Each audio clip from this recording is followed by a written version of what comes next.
بات کو سمجھ لینے کی ضرورت ہے کہ قانون زندگی، قانون حکمرانی، قانون عبادت جیسے تفصیلات ہوا کرتی ہیں۔ اب بات آ جاتی ہے کہ قربانی بعض لوگ کرتے ہیں، میں کہتا ہوں قربانی جو ہے وہ اصل ہوتی ہے اپنی ضد چھوڑ دینے کا نام، اور اس سے اگلا قدم قربانی کا یہ ہوتا ہے کہ آپ دوسرے سے حسد کرنا چھوڑ دیں۔ پھر اس سے اگلا قدم قربانی کا یہ ہوتا ہے کہ آپ جو ہے بے احساسی ختم کر دیں۔ اب اگر اس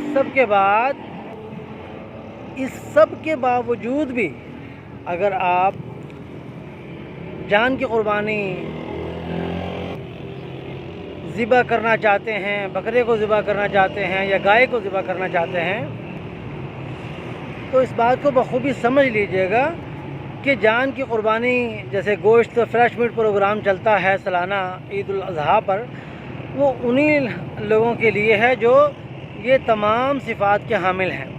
اب بات یہ ہے کہ بکرا جو ہے وہ بکرا جو ہوتا ہے جن کے خصیتین مکمل ہوتے ہیں، اس میں یہ ہے کہ دیکھا گیا ہے کہ ان بکروں کو پیشاب پینے کی عادت ہوتی ہے، تو نجاست پینے کی عادت جس کو بکرے کو ہوتی ہے، اب اس کا حکم جو ہے وہ انہی جانوروں کے حکم میں ہے، جیسے کہتے ہیں کہ جی کون سی چیز حرام ہے کون سی چیز حلال ہے۔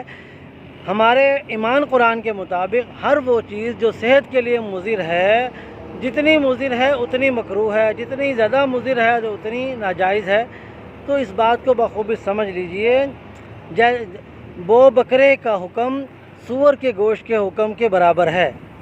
تو اسی طریقے سے وہ مرغی جو ناقص غذا کھاتی ہے، نالی میں سے کھاتی ہے، تو اس کا گوشت یا وہ خوراک اس کی صحیح نہیں ہے تو اس کا گوشت حرام قرار دیتے ہیں۔ اسی طریقے سے وہ بکرا جو پیشاب پینے والا ہو، تو وہ بکرا بھی جو پیشاب پینے والا بکرا ہے وہ بھی سور کے گوشت کے حکم میں ہے۔ پیشاب پینے والا وہ بکرے کا گوشت سور کے گوشت کا حکم میں برابر ہے۔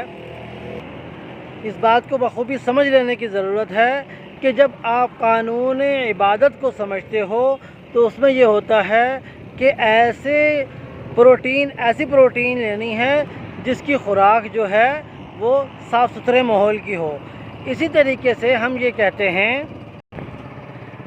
اسی قانون کے مطابق، جس قانون میں خوراک کے بارے میں کہا گیا ہے، اسی قانون کے مطابق اگر پالتو سور ہے جس کا کھانا صاف ستھرا ہے تو اس سور کا گوشت بھی کھانا درست ہے، بالکل جائز ہے۔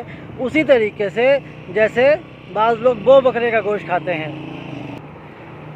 اگر خصیتین والے وہ بکرے کا گوشت کھایا جا سکتا ہے تو سور کا گوشت بھی بالکل کھانا اسی حکم میں ہے۔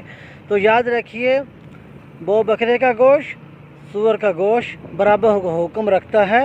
تو اس لیے اور مزید یہ ہے کہ کسی بھی جانور کی خوراک اگر صحت مند ہے، صاف ستھری ہے، وہ ہر طرح کا جانور رب العالمین کے نام لے کر کھایا جا سکتا ہے۔ Be with us David Ariel, singer and researcher, always with you۔